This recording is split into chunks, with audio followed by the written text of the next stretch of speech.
রাজ্যের পাশাপাশি এসপিরেশনাল জেলা ধলাইতে জেলা প্রশাসনের উদ্যোগে আমবাসা টাউন হলে ভিবিজি রামজি প্রকল্পের সূচনা এবং জেলা ভিত্তিক জনসম্মেলন অনুষ্ঠিত হয়। অনুষ্ঠানের উদ্বোধন করেন ধলাই জেলা পরিষদের সভাধিপতি সুস্মিতা দাস। অন্যদের মধ্যে উপস্থিত ছিলেন বিধায়ক চিত্তরঞ্জন দেববর্মা, এমডিসি খত্রজয় রিয়াং, এসমেল জয় ত্রিপুরা, আমবাসা আরডি ব্লকের বিএসসি চেয়ারম্যান পরিমল দেববর্মা প্রমুখ।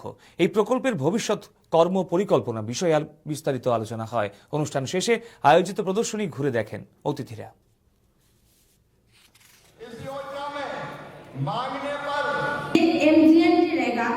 সেই কাজ আমাদের রাজ্যে আমাদের গ্রামের উন্নয়নের জন্য কাজ করেছিল।